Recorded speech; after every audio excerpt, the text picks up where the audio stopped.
Monday, January 15 has finally entered our history as schools were interrupted in the southwest region of the country following a false alarm that created panic, causing parents to storm schools to save their children. As a result, the principal of Government High School Malende, still in the southwest region of the country, and his wives were sacked for raising the false alarm. And blood was again split at Alafales and Chang, leaving at least 21 people dead and 80 others are seriously wounded. The clandestine bus had a manifesto, and the bus people continue to question why a 70-seater bus can be carrying over 100 passengers. And traditional rulers in Meme in the southwest region of the country are reportedly considering petitioning government over threats of life and the rising security challenge in their villages.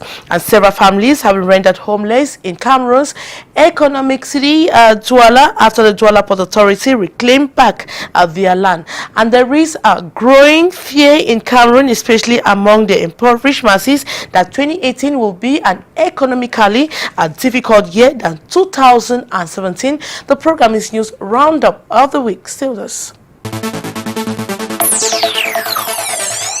Hello everyone and welcome to this edition of News Roundup of the Week. I'm Contimori, and as usual I'm delighted to be with you. My guest on today's program, she is a woman. She's called Lisa Pruthi. You are a coach and a motivational speaker. That is right. Thank you for receiving me in this beautiful studio, Maureen. All right. Now you're welcome to Canada English. Now you've been in the US for how long? For about 9 years. And what have you been doing? What has been your focus? My focus in the U.S., it's first of all, I'm a communication specialist. So I'm a business owner. I have a translation agency and 2 other businesses that I'm running in the United States. But I'm also on the side a philanthropist and a motivational speaker and a coach in personal development. Can we say January 2018? We're getting towards the end of January 2018. Has it been a wonderful month for you? It has been. It's a very beautiful month. Now that I'm in Cameroon and I've been enjoying a beautiful weather. Because we start by evaluating how the year is going to look like when we begin with January. Yes, usually when January, it's great. You have a feel of what the year is going to be like, and other than all the sad news around the country, right, I feel like we're going to have a good year. All right, we're going to talk about all that. We still talk about this road accident that occurred in Chang, or Alafales and Chang precisely, that killed over 21 people and 80 others seriously wounded. Let's watch this report and others that may news in the course of the week. We'll be right back. About 21 people are known to have died tragically in another road accident along the Melong Chang stretch of road over the weekend. A public transport bus carrying about 70 persons ended in a valley after poorly negotiating a bend. Eyewitnesses say the bus had no immatriculation plates, the brake system was faulty, and the bus belonging to no travel agency was overloaded, and the most disturbing was the absence of a list of all the passengers on board the vehicle. The fact that it was not easy to identify all those involved in the accident is a big problem. Law enforcement officers on the ground had to search for identification papers on the victims, dead or alive. A total of 21 people died, 45 seriously injured and 5 survivors. Reports have it that the 70-seater bus, which left the Chang Park at about 10 p.m. Saturday night, had over 80 people on board. This other accident only brings to mind the state of affairs in the transport sector in Cameroon. Several questions come to mind when we think about all the abnormalities surrounding this other car accident. How can a bus belonging to no identifiable travel agency leave an officially recognized car park? How do we explain the fact that a bus meant to transport 70 persons ends up having over 80 passengers? Questions which are all begging for answers. The fact that road control agents along the road failed to see or penalize such irregularities is another bone of contention. While the competent authorities give a blind eye to hair-itch in situations like this, more lives will be lost on our roads daily in accidents which could have been avoided if the norms were respected.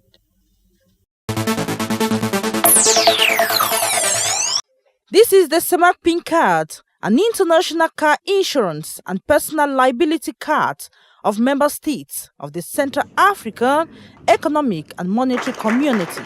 It costs 1,000 CFA francs, and the board in charge of the document is holding its ordinary session in Douala, Cameroon's economic city, to reiterate the importance of the PIN card, which includes, amongst others, facilitating settlements of claims and harmonizing procedures in relation to damages caused by a vehicle from the CEMAC zone in another country. The national insurance of Cameroon cannot be very performant to pay the sinister there in Gabon, and that is the reason of the creation of Quatre Roses CEMAC by the CEMAC. I would like to precise that the Quatre Roses is not only to pay the central objective is not to pay sinister but to help integration. The meeting is holding few months after head of states of the CEMAC zone sealed a deal on free movement of persons and goods within the sub-region.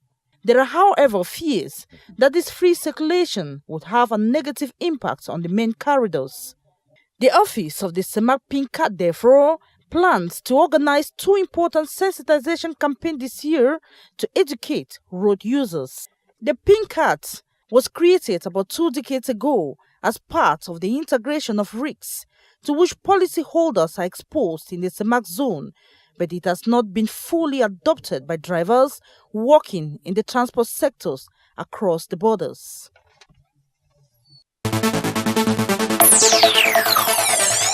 These are debris from houses demolished in the Esenga neighborhood in the Douala 1 municipality by the Douala Port Authority. The demolition exercise started as early as 4 a.m. when the victims were still asleep. Most of them had no time to rescue their property, and before it was done, several houses were down. This young man, whom we simply identified as Samuel, has expressed frustration, saying 2 decades of his hard work has gone in vain. The president of the Canton Bel Air was equally affected. My house had 5 rooms and a kitchen. It is found behind there. Honestly, we are calling on everyone to help us. More than 50 families that were occupying land illegally have been rendered homeless in the operation. Although the divisional officer for Douala 1 had notified the victims of the demolition exercise at the vicinities of Petit Village in Esenga about a month ago, most of them claim they were not expecting the caterpillars on the Douala Port Authority this early. According to management of the ports, the exercise is part of a process to modernize structures of the Douala Port Authority. It plans to construct a 3 kilometers long and 21 meters wide road in the area. It equally announces the rehabilitation of other access roads, storage houses and truck station sites. Work is expected to begin in the days ahead.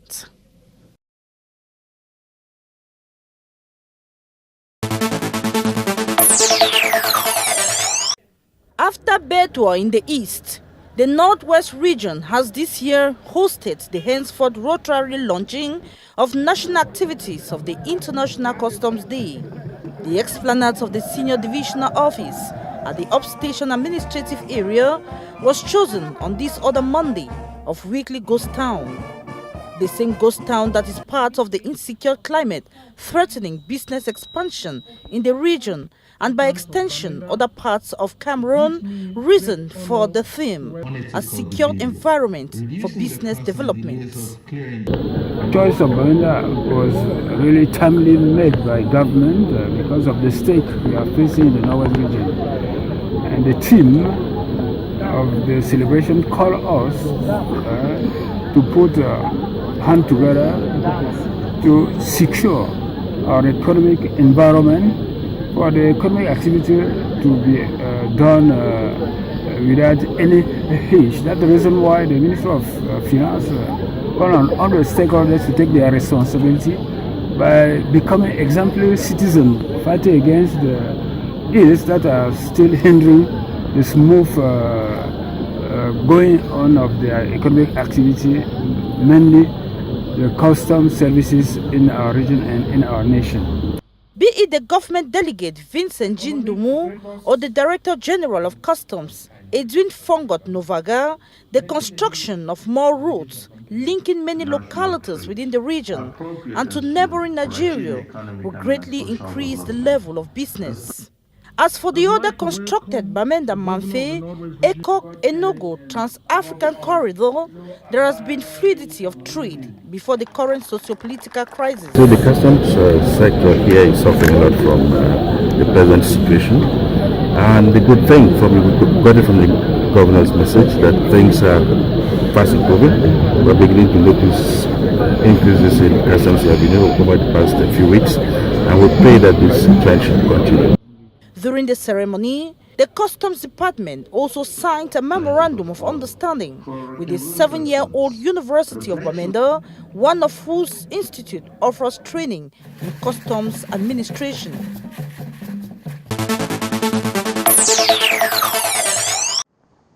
In their thousands, the indigenes of Bambili in Mezam Division of the Northwest region of Cameroon have recently converged on their village palace plaza to revive their culture. Being a citadel of education, hosting a cross-section of Cameroon's diverse ethnic groups, it would seem their native identity was being threatened with extinction. And if the head of state is preaching about national integration, and I am an auxiliary arm of the administration, I need to emphasize on that, because when you come to Bambili as a cosmopolitan area, all the ethnic group in Cameroon are found in Bambili. And I need to implement what the head of state said about national integration, so that wherever you find yourself, you are in Bambili, consider yourself as a Cameroonian. You are supposed to stay in Bambili, and you feel free as a Cameroonian. And again, stay in Bambili as a traditional setup, respect the tradition of Bambili. If you do that, you have no qualms, and we continue with the national integration. In the presence of local administration led by the divisional officer for Tuba subdivision, Alim Gaga and Mayor Tanjo Martin, the Phones Dance came to crown 3 days of manifestations, which also saw dance groups from many tribes presented in Bambili. Some elites used the opportunity to join their voices for a resolution of the current socio-political crisis. Her Majesty the Fund of Bambili did say that on the 8th of January, when schools are going to reopen, all our children are going to school. Here in Bambili, we don't know anything like school boycott. All of us are going to send our children to school come the 8th of January. That is the stance of the fund. That is the stance of the people of Bambili. A message of congratulations. The collaboration that the Bambili people have given to revive this culture has been wonderful. And what I could say, you were a witness and you saw how the only take-home message is that this cultural revival has brought a strength of unity, strengthening the unity of Bambili people. There is more love existing with them, and it is only through love and unity that we can foster the development of our region. As expected, it turned out to be a cultural fair where traditional plants, herbs, concoctions, and cultural artifacts were put on display. For the life of the village, as all the cultural groups in the village have to showcase, display their culture and all the life for the rest of the world to see. So what have you discovered new here? The population this year has increased so much.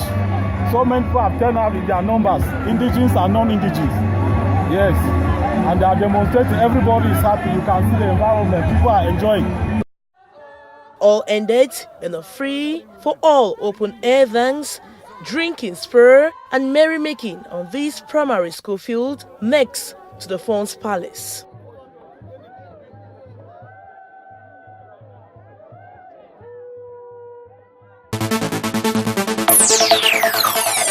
Welcome back. I'm still accompanied by Lisa Prudi. She is a coach, a motivational speaker based in the United States of America. Now, we're talking about this road accident at La Falaise, Chang. Yes. You're in Cameroon when it happened. I was, and guess what? I had just used that road 2 days before the accident because I am from Buda. I was born there, and I went there to see my family, and I took that road to come back to Douala. So you can imagine how I feel when this accident occurred. Now, how did you feel? I felt shocked and very, very sad to hear that we're still going through this in this country, and it's happening so many times, and there's still nothing that's being done about it. So it's very, very, very sad. Now, were you comfortable driving on that road or traveling on that road? I wasn't, actually. I wasn't. And I was asking myself, what should I do? Am I going to take a plane to go to the West Province? That doesn't make sense. You can't be in a country where the basic things like traveling have to scare you. So I feel really terrible. What scares you about the road? First of all, the road is not protected. Okay, that's one thing. When you're using a road like that, it's a highway. It's a road that is used, intercity road.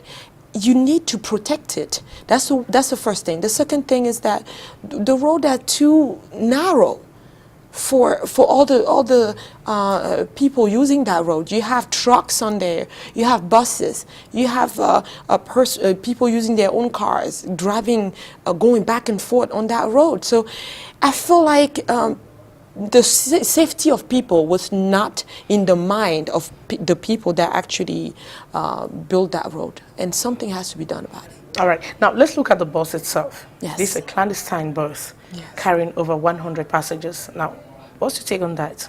No, I have a serious problem with that because two things are happening. First of all, the people, the bus owners or the companies that own those buses, first of all, there's something internally that they're not doing well in terms of management. Why? Because when you have a driver, let's say you're supposed to have 70 passengers in a bus and he ends up with 100 people, it's either you are aware of that situation or you are not, and the reason why you're not is because you're not doing your job with monitoring. When you have people working for you, you should trust them, but you should also, for the safety of people... It does not belong to any agency. He had no manifesto to identify the people that were carrying. Yes, but it definitely came from somewhere for people to go and buy their tickets, unless it was a bus that was just taking family members and relatives to something, to some place. It must have been coming from a place. And so many factors are into play here. Is that, first of all, whoever owns that bus didn't do their job monitoring how their drivers actually do their job on the roads. Because I've rode a bus whereby you go midway and they carry some other passengers. So whoever is at the agency is not aware that they're doing this, but they should be able to send even mystery shoppers in those buses just to see if they're going to catch them doing things like that. That's how you manage a company. And another thing is, we do have security forces in this country. How does that happen? And again, using that same road, the car was stopped at one point at a police stop. Okay, so when they stopped us, they searched the car, checked everything. So if they could check us, a small car, how much more a huge bus like that with people? They should be able to think about the safety of people first. So how did they cross security points, without that being taken care of? Who are you blaming for that? Who are you blaming? Are you blaming the authorities?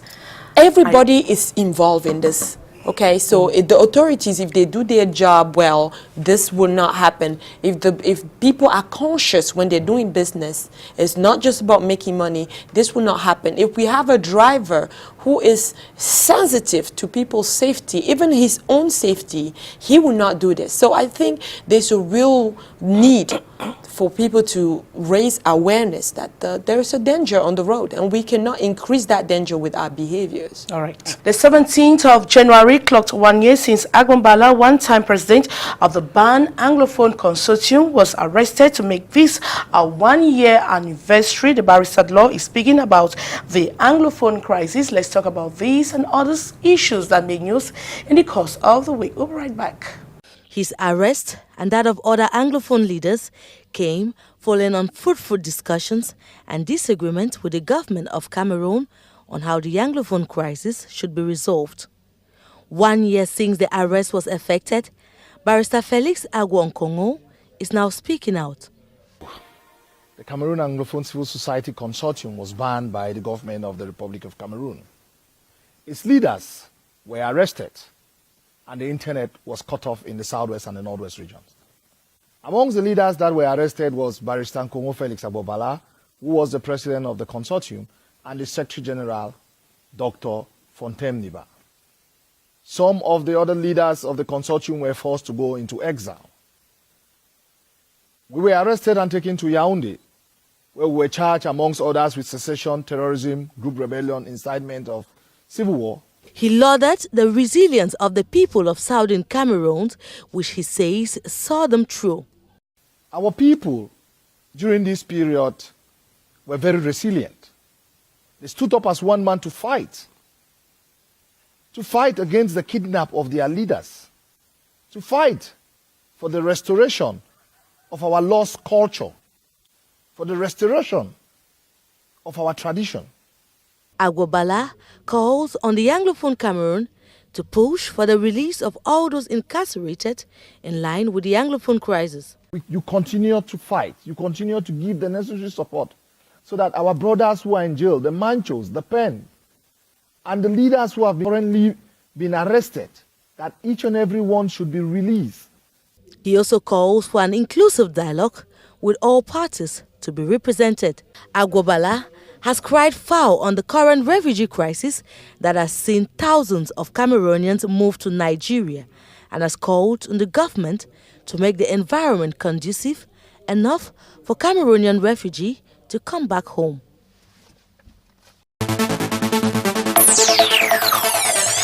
The battle for the presidency in Cameroon has effectively begun. Using his Twitter handle this week, presidential hopeful and former bâtonnier Akere Muna has announced he has been picked as lone candidate by a platform comprising several opposition parties. Parties like the AFP Party of Ben Muna, the National Patriots Party, and a cross-section of civil society have all come together to form this alliance and pick one candidate to challenge President Biya in elections scheduled for this year. The president of this alliance, Jacques Maboula, states that it is time the opposition speaks with one voice.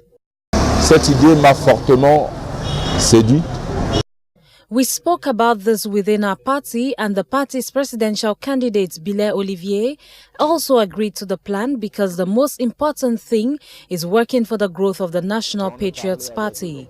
We cannot defeat the ruling party single-handedly, bearing in mind that the CPDM is already working with other political parties. Qui est déjà en association avec d'autres partis.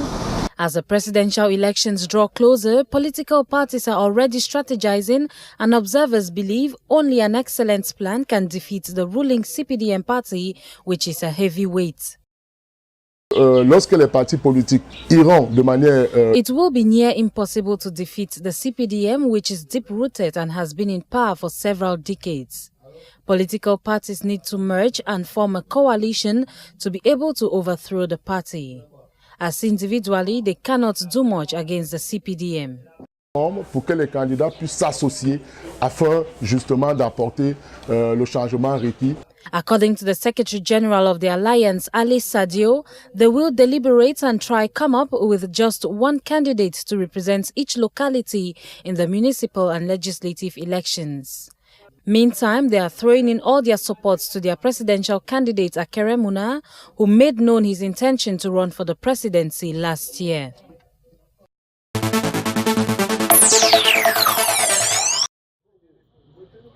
The invention of the Social Democratic Front Party has been slated for February 22, 23rd and the 24th.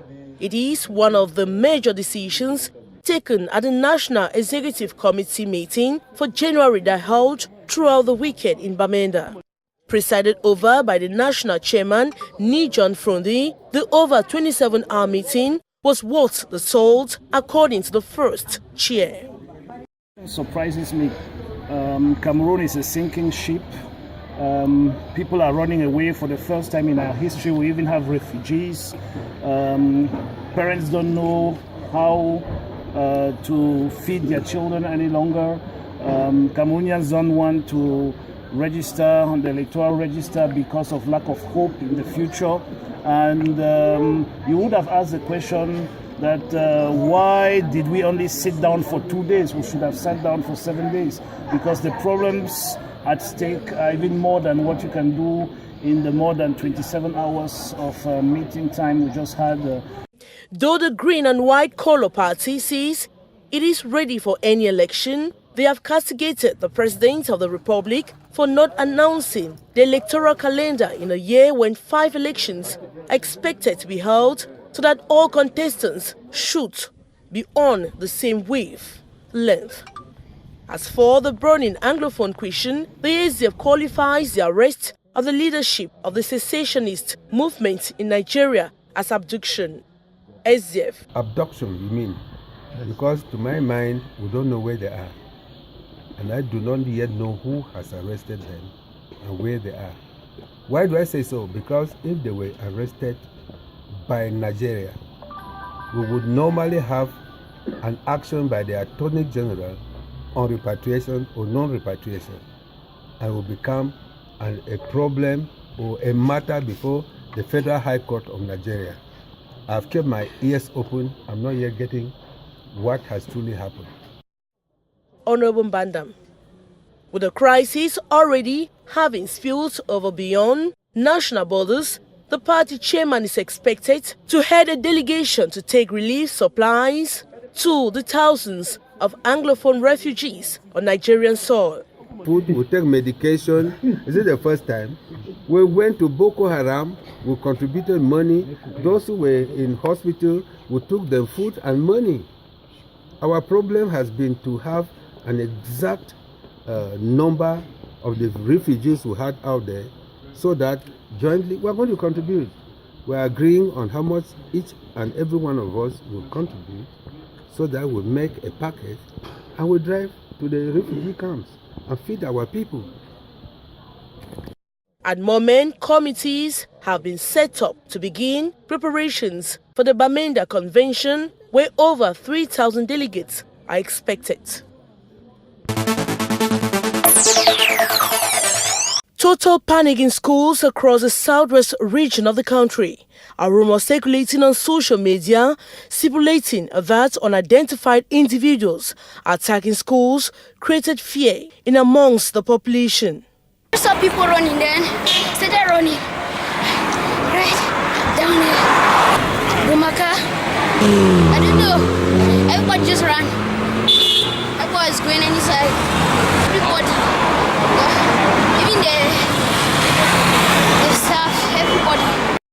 Here we are at Balingwa Grammar School in Boya. Thousands of parents have taken hostage with the aim of taking back their children home. Security forces will not allow them get in the school, explaining that it is just a rumor. Parents will continue acting like Doubting Thomas. The false information was fast spread at the UB campus, where students left the amphitheater to the streets. I just left the class this morning, going to Munya only to hear that they said boys came to school and they were beating students. Students were running for head scatter. In fact, the earlier the government kick off that dialogue, the better, so that peace can reign. This kind of fear, this kind of psychological trauma, students cannot learn. Along the various streets, shop owners have closed their business premises, therefore paralyzing economic activities. Southwest Governor, in a communique, is reassuring the population for security measures put in place. It was a panic from based on the rumors. the governor, I want to reassure the entire population, and particularly the community of education, that they should continue their activities. They should not allow what happened last year to occur again, that schools were taken hostages. Our children to go to school, and security measures are being put in place and reinforced by the head of state himself to protect. Governor Bernardo Calabilai is calling on parents to defeat rumor and panic and continue to send their children to school for a successful academic year.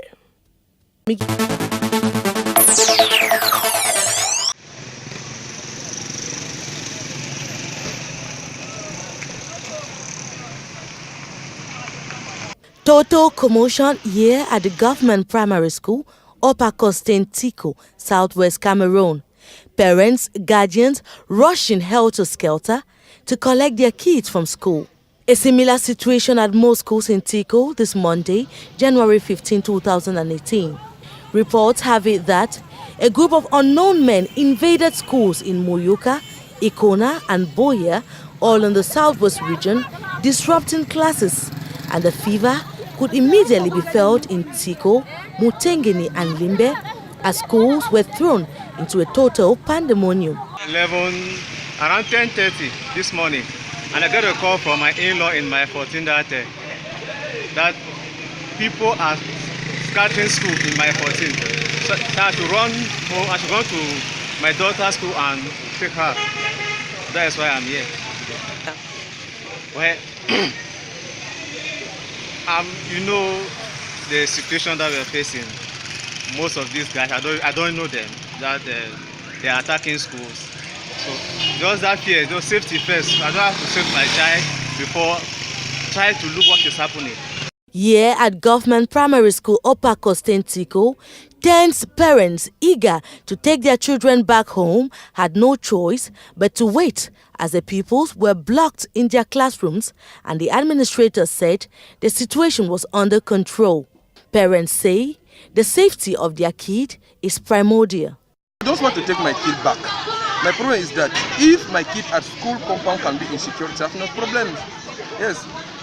Situation like this, if the security force can be reinforced to ensure that the life of the children are safe, I have no problems. Since the start of the Anglophone crisis about 2 years ago, schools have been a major target of protesters who think disrupting classes can push the government to react.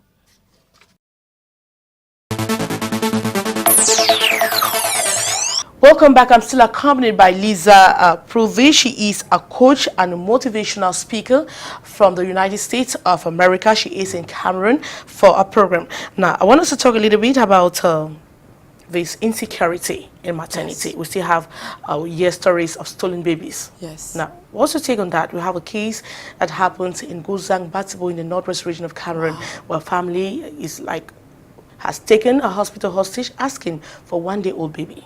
Wow, one-day-old baby. This is another shocking news, and it's saddening that we still have to go through things like this in this country. I think there should be a requirement from the hospitals to have a safety plan in place for things like this. So I think we have to really get to a point where people are penalized for such things happening in their hospitals. It's just unacceptable. The only thing that somebody wants to do is to give birth to a baby. You don't want to start worrying about, am I going to wake up to the baby disappearing? The mother was actually asleep when it happened. Exactly. You don't want to. The husband came back and was reclaiming the baby. The baby was nowhere to be found. Exactly. So you see, that is an added stress to a situation that is already stressful. I've given birth to 3 babies, and I know how stressful that is. Postpartum stress starts right there. in the hospital. So you don't want to be already stressed out there with what is happening, and then you also wake up to not see your baby. It's hard for us to even find a few minutes sleep when you've just given birth. So if you want to add on to that the fact that, oh, what happens if I go to sleep right now? I think something has to be done, because hospitals are not doing their part. They're not doing their job with safety measures. The Minister of Public Health had announced that they're going to step up, beef up security in maternities and hospitals. Yes. The measures are yet to be applied. And that is a problem. And we are in a country where we have so many things like that that are supposed to be implemented, and they're not. So somebody has to push them. I don't know if it's just going to be the civil society putting pressure on them at one point for them to go from speeches to actions. All right. And really monitor and make sure that they give a check to all these medical institutions for things like this not to happen again.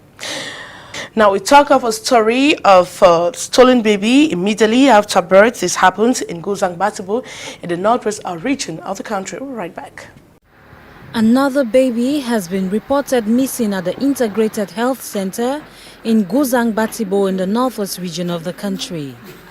According to the father of the now missing baby, the nurses on duty were not vigilant enough and should be held responsible for the disappearance of his less than 1 day old baby boy.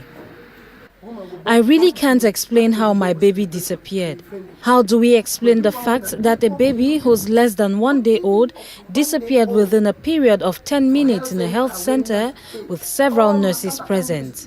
I do not understand how a nurse on duty will leave without anyone around to replace her. Nothing can convince me that these nurses know nothing about the whereabouts of my son. They are all suspects. Sleep and practically unconscious after a tiring delivery and could not watch out for the baby. Both nurses at the maternity were not on seat at the time the baby disappeared.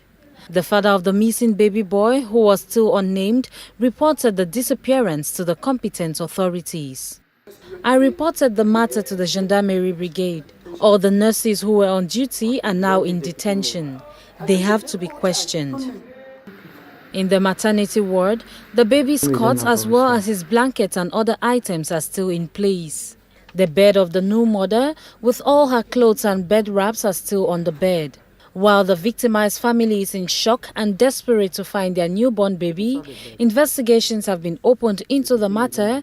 Meanwhile, the nurses who were supposed to be on duty at the time of the baby's disappearance have been taken in for questioning.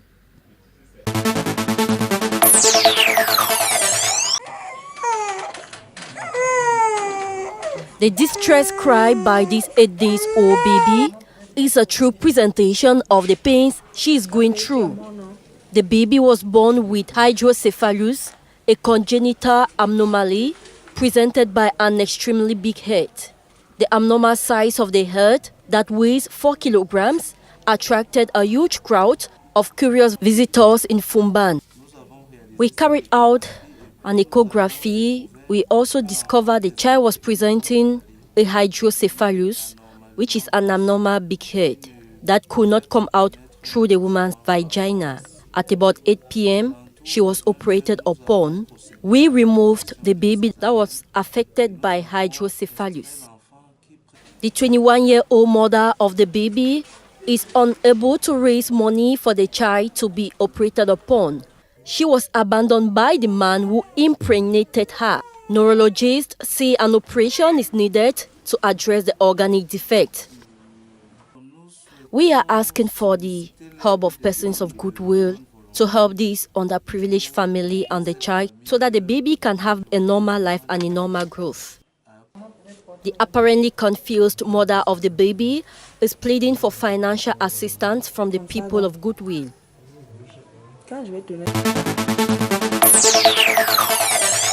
Welcome back. I'm still accompanied by Lisa Proli. She is a coach and motivational speaker. This time we're talking about what concerns you more. You are a coach and a motivational speaker. Before we come to that now, can you tell us who you are? First of all, identify as a God-fearing woman. That's one thing that's very important to me, and that's one thing that motivates everything else in my life. I'm a communication specialist based in the United States. I'm a business owner, serial entrepreneur, but I'm a motivational speaker, and for a while now, this has been my passion, and this is something that I'm orienting myself into. I'm a mother of 3 wonderful, handsome boys. Right. Now, and what I would like to know is, like, what pushed you to the sector? Why talk about motivational? Why do you want to be a motivational speaker? What pushed you into coaching? Yes, there's something that really pushed me into coaching is that, first of all, I myself went through very difficult times, not having an older sister that I could rely on to orient me or to advise me or to help me get around, because life can be very, very tough, very difficult sometimes, and you really need somebody who can actually hold your hand and just tell you that it's going to be okay, and just show you the right path, give you tips on how to really handle things. And so growing with that lack and having to do everything by myself, learn about everything by myself, I felt like this is something that people need. So if I needed that, people need that too, and that actually came from my stay in the United States, or my living in the United States. When you live in the United States and you look around, you see how Africans and specifically Cameroonian behave. You just begin to ask yourself, do they even 1 second measure the kind of potential, the kind of opportunities available in a country like the United States? And so I came to the conclusion that if you are somebody who is not ambitious in Batibo, it's not in Washington that you will be ambitious. Okay, so it comes from within, and I saw that we were lacking that kind of ambition and that that fighting spirit that could help us achieve the American dream. That was me in the United States. So I started now coaching people around me, because in less than 3 years I was able to purchase a house in the United States. After arriving in the United States, I was able to have a very good job. A few years later, I was able to create my first business, and then a second one, and then a third one. And I look around, I see people who have been there for 10 years, 15, 20 years, still living in a bedroom in somebody else's house, and still working at a fast food restaurant for $10 an hour. And it's not that they don't have the potential, they don't have the skills, they don't have the talents. Now, what is the problem? The problem is that they don't have the right mindset, Maureen. And so I just thought that they need help. They are at that level not because they want to, but because they don't even know that they could be more ambitious than that. They could dream to achieve their American dream, and it happens. So that's why I took upon myself to start helping them. So this is something that started in the United States, that started coaching people, and I enjoy doing that. I like to have an impact in people's life and see their life change by giving them advice and really accompanying them in their journey. Now, you're in Cameroon. Now, what's the reality? What's the problem? In Cameroon, the reality is not very different for Cameroonians. Yeah. It's exactly the same thing. Is that we just don't dream enough in this country. And again, it doesn't have anything to do with where you are, the environment, the country, the city. It really doesn't matter, because even in Cameroon now, we have youth full of potential.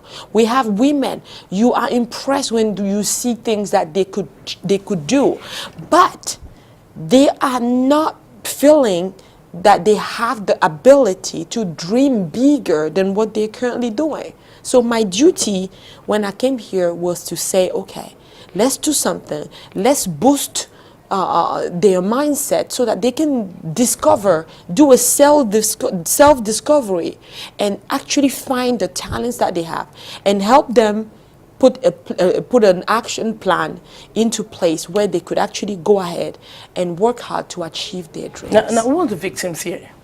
Are they the youths? Do you see the problem? Do you find the problem mostly among youths? Actually, everywhere. You'll be surprised. Even civil servants. Can we have examples? Yes, even people who have jobs. You will see someone here in Cameroon who has been doing the same job for 10 years. okay? And I'm It's not not kidding. possible to work. No, to do the same job for 10 years. It's not normal. It is not. I am very serious. Whenever you see somebody who has been doing the same thing for 10 years, not going to the next level, there is a problem somewhere. Somebody needs to have a chat with that person to tell them to be more ambitious than that.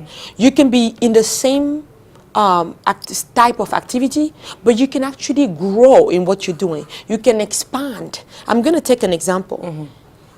If you are, let's say, for example, an administrative assistant somewhere, you're just a secretary somewhere, you're working to assist your boss. If you do that for 1 year, for 2 years, and you are learning how he's managing the company, you have to start asking yourself, now that I'm working here as an administrative assistant, and it has been a year or two, what can I do to improve my skills? And that's when you go into that job during the day, and in the evening, you now go and take management classes, management courses. You come back to the same company with a new degree, and you have improved your skills. You're able to now ask that same boss to give you an opportunity as a manager, as a team leader, something else other than your secretary position. So this is just an example to tell you that things are possible. You can actually go from there to build your own business because you've learned so well how the business is run being the secretary there. But you just have to have that mindset that I want to improve myself, my skills, and go to the next level. But the problem is here, we have a problem here. Knowing your or having those dreams that people don't even dream at all. That's a problem right there. What about somebody who does not even have ambitions or is not even dreaming of getting to another step? And that's when we step in. And that's why I appreciate the fact that you allow me to be on this show. Having a dream and then seeing how you can achieve those dreams. Second step. Exactly. So the problem is that even the first step is not already there. It's not their fault 100% because honestly, the environment also is not conducive. That's just the question I wanted to ask. Exactly. Do you think your environment can block you from achieving or from realizing your dreams? Yes, it is 50%. It's 50-50. Okay? So if your 50% is powerful enough, you'll be able to beat all the odds. Just look around yourself, Maureen. You're going to see a lot of people in this same environment who have achieved great things. Don't you know any of them? We do know a lot of them. Okay, so someone can actually go from nothing to something. The difference between that person and others is that the person gets to sit down and think about what their talents are. Just do a self-discovery. People don't do that. What we do is that we spend more time talking about other people, trying to know more about other people. What is Maureen doing? What is she not doing? How does she like? What is it that she's not doing well? You know, people would know you better than yourself and better than themselves. And the point here is that we want people to sit down and start checking themselves out. They have to go out for a dinner with themselves, go out on a date by themselves. Just sit down, think about you, love you. What do I love about myself? What is it that I know how to do better than everybody else? What are my talents? What is my gift? And you start doing that job on yourself. That's how you actually starting to dream. But if you don't know who you are, you can't do anything. Now, you are in Cameroon and you have a program that will hold on January 20th. That's actually in Douala, Cameroon's economic city. Now, what are you bringing out? What are you telling Cameroonians concretely through this program? The theme that we have, the topic that we're going to focus on is our hashtag. The hashtag is Cameroonian Dream. Yes, it's possible. Yes, I can. Those three hashtags are what actually sustain everything that we're doing. Everything that we're doing is to send that message across, which is you have to know that there could be a Cameroonian dream for you and that it can be possible and you can actually achieve it. So that's the message we're bringing. And now how are we going to do that practically is that for that program, we have brought some experts in various sectors. They're going to come and discuss their experience and what they have achieved and the difficulties that they had to face and how they overcame them. So they'll be there to have a conversation, to chat with the participants and share their experience and give them advice also about what they can do to achieve their own Cameroonian dream. So something practical that we could do, and that's something that I will be in charge of, is to discuss a topic of the mindset.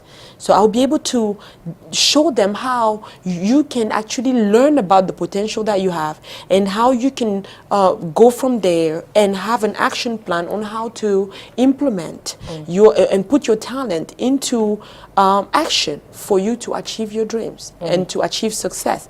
That's what I'm going to do. But I have other experts who are coming, and they're coming to help those people with, for example, starting to write your business plan if you have a business idea, and how to look for another source of income if you already have a job and you're afraid of being an entrepreneur and losing everything and taking high risk. How can you keep your current job and still have other opportunities to make money?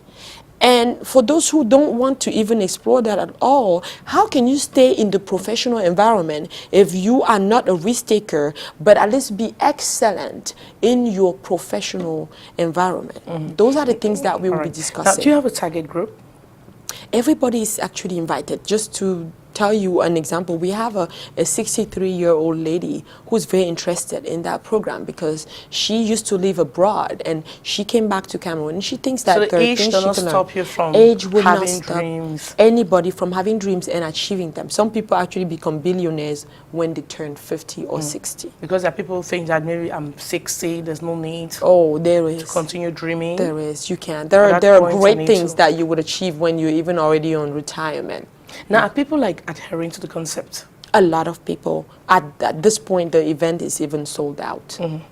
Now, have you carried this program to other African countries? Not yet. Cameroon is going to be the first African country to enjoy this concept, and we have a lot of interest, a lot of people showing interest because they also want to change the mentalities, so they want to come and be volunteers in that project, just so that we can go out and give that information. I've been to a couple of schools, higher education institutions around since my arrival, and I've done motivational speaking in front of masters students, and that is something that they really love because they want to hear a different speech coming from people who have succeeded in life. Now, if I want to ask you about your balance sheet, for the number of years you've had the program, now how successful has been the program?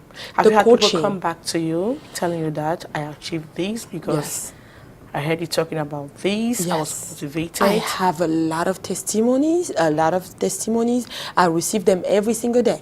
Even prior to us holding the program, just me being on TV and radio and a few places where I went to for motivational speaking, I've received great feedbacks about people who feel more confidence in themselves, people who think, oh yes, I can actually dream more and I'll be able to achieve my dreams. Because I always take my example. I tell them, I actually was born in a small village in Buda where I didn't have enough money to go to school. So I had to walk an hour and a half to go to school. And I had to wake up at 6 a.m. and help my mother sell puff puff in the morning to buy my books to go to school, right? But I was able to tell myself that I want to work hard in school and also find a job and also create wealth, so that my family can go from this situation of misery into a situation of prosperity. And that all depends on me. Where I was born didn't depend on me, but where I end up depends on me. So I always tell people, you are the master of your life, of your destiny. If you want to change something, you can change it. And one last example, just to talk about our environment here in Douala. I used to live in New Bell. And that's where I did my high school diploma. In my high school diploma, I did it in going to evening school, Why? Because I had to find a way to finance my studies. And during the day, what was I doing? I was waking up at 5, 6, going to Marché Kololun. Okay, and so Marché Central, that's where I used to go to and get go to what they call déballage and get the good lingerie and underwears, actually used ones but still in good condition, and resell them to be able to buy my books and be able to pass my exam. So it is possible for whoever is listening right now and watching the show. They should know that nothing should stop you from achieving your dream. Whether your family is poor or wherever you live or reside, you can achieve your dream. Now, how can Cameroonians link up to you? There is a Facebook page to contact me. It is called Coach Lisa Prudi, and you can actually go and like that page so you can follow all the videos, motivational videos that we will have on that page. We have some already on YouTube, Coach Lisa Prudi as well, and we can connect that way. You can also send me a message if you want to have a personal coaching. All right. I want to thank you for responding to my invitation. It is my pleasure. I'm very honored to be here today, Maureen. Thank you. All right. And to you, I will say thank you for watching. Till a rendezvous same time next week. Bye.